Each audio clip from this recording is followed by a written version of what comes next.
Welcome to SPK English Academy. I am Senad Basappa, working as English teacher in a government model school, Karnataka. Today we will discuss feminism. If you haven't subscribed to my channel, please subscribe and support, encourage me to do the next videos. See, feminism is most important and also plays a very vital role in the examination of UGC NET and also KSET English literature. So every question paper in every year there is a question on feminism. So feminism is very important for the exam point of view. See, we will discuss what is feminism, how does it take place, and when it took place, where it took place, and also what are the three waves it originated in literary theory. We will discuss one by one. See, feminism. The meaning of feminism is how the male dominated society oppressed the women and how the women are marginalized by the opportunities in the society and how that women are treated in the literature written by male and how do the men treat the women in the society. Why do the men treat female as other than other gender? So this is the main subject matter of this feminism. See, feminism is a movement gained a potential in the 20th century, marking the culmination of 2 centuries struggle for cultural roles and socio-political rights. A struggle which found in Mary Wollstonecraft's See, Vindications of Rights of Women, which was published in 1792. So this is the first work which dealt with feminism.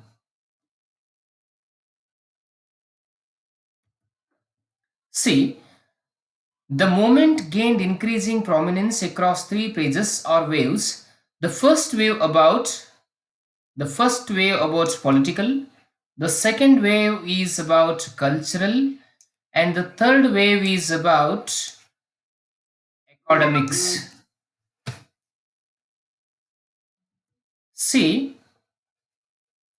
according to Toril Moy, the classification of the female is or feminism is biological, means the appearance of the women. The feminist means political, and the feminine, the cultural. So these are the three categories or classifications made by Toril Moy, one of the most important feminist writers in English language. Now to look at the pages or the waves. How did this feminism take place in this world? So first wave, who will come in first wave, we'll discuss. See, the first wave of feminism in the 19th and 20th centuries began in US as well as UK. So it was a struggle for equality and property rights for women. In the first wave, the women struggled for equality and property rights for women by suffrage groups and activist organizations. So these feminists fought against the chattel marriages and demanded political and economic equality for them. See, in the first wave, the first wave started in the century, at the end of the 19th century and at the beginning of the 20th century. So at a time, this first wave of feminism began both in US and also UK. So this first wave was a struggle for equality and property rights for women by suffrage groups and activist organizations who struggled in this the suffrage groups and activist organizations. See, the feminists fought against the chattel marriages and they demanded political and economic equality as the male have in the society. See, text. What are the texts? Virginia Woolf is the first book of the first wave of feminism. So, see, Virginia Woolf, you studied also as a novelist, and he was also one of the most important feminist writers. So, Virginia Woolf, in her A Room of One's Own, published in 1929, she said or asserted the importance of women's independence and through the character. So, in her A Room of One's Own, this Virginia Woolf talked about the imaginary Shakespeare's sister, that is Shakespeare's fictional sisters, that is explicated how the patriarchal society prevented women from realizing their creative potential. See, that Shakespeare's fictional sister was that is Judy Shakespeare. So, how that Shakespeare was given opportunities to write plays and sonnets and other forms of English literature, if that Judith Shakespeare had given such kind of opportunities in that Elizabethan age, so Judith Shakespeare had become also the great dramatist or any other form of literature dominant figure. But he is here that Virginia Woolf said, focused that Judith Shakespeare was not given opportunities. She was marginalized because in those days society was completely male centered or patriarchy.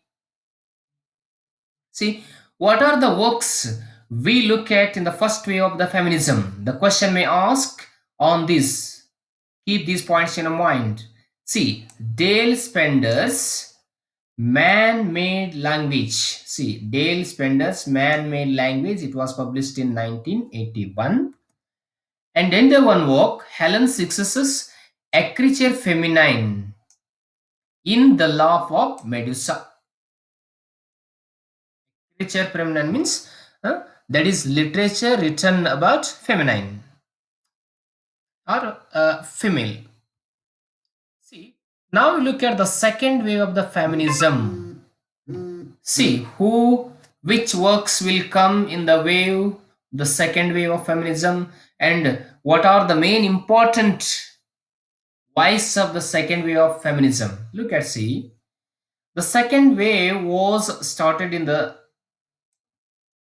1960s and 70s. The characterized by the critique of patriarchy. Patriarchy means male-centered society in constructing the cultural identity of women in the second sex.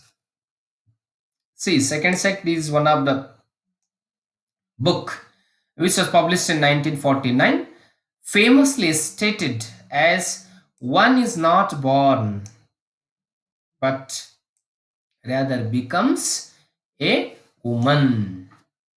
See, this is a statement by the Second Sex book. A statement that highlights the fact that women have always been defined as the other.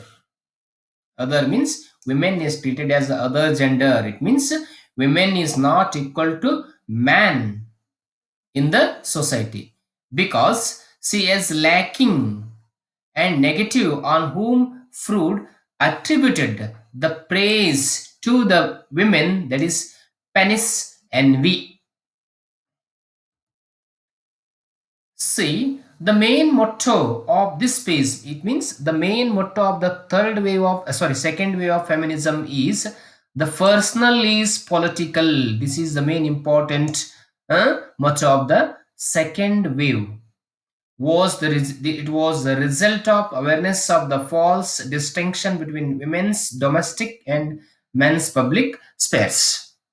See, what are the texts we have to look at in the second wave of the feminism? See, Mary Ellerman's Thinking About Women, which was published in 1968, and Cotte Millier's Sexual Politics, which was published in 1969, and Betty Friedan's The Feminine Mystique, which was published in 1963. So these three are the main important texts which were written in the second wave of feminism. You have to remember these, in which wave or the page which works were written.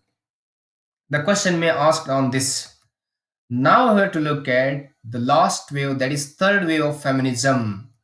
See, the third wave of feminism is onwards 1980s onwards. See, 1960 to 1970, that is second wave of feminism. Now 1980 onwards, that is the third wave of feminism starts. Feminism was actually involved in the academia. So this third wave deals with the academia. So dealing with the issues such as language, writing, sexuality, and representation. So these are the main issues discussed and revolted against in the third wave of the feminism. See, what are the texts we have to study in the third wave of feminism? See, the most important writer of feminism is Ellen Showalter's book, that is Towards a Feminist Poetics, which introduces the concept of gynocriticism, a criticism of gynotexts by women who are not passive consumers but active producers of meaning. Gynocriticism constructs a female framework for the analysis of women's literature and focus on female subjectivity, a woman's language, and the woman's literary career. So, in this third wave of feminism, mainly focused on, that is, women's language and women's literary career. So remember, Ellen Showalter is one of the most important writers of the third wave of feminism. His work Towards a Feminist Poetics and other texts. See, Patricia Spack's The Female Imagination, and there one Showalter's another most important feminist work is essays, that is a literature of their own from Bronte to Dory Lessing of the modern age. This is very important work in feminism. So see next, Sandra Gilbert and Susan Gilbert's. So these two are the most important feminist writers. So they wrote one work that is called The Mad Woman in the Attic. So especially this Mad Woman in the Attic is deal with the novel written by Charlotte Bronte. So that is Jane Eyre, the 18th century novel. So so these are the main important waves of the feminism. You have to keep in your mind in which wave or pace which works are written and which feminist writer will come. So that is very important to you for the exam point of view. So if you haven't subscribed to my channel, please subscribe to my YouTube channel, and we will see the next video on who are the feminists one by one in the next video. Thank you for watching this video.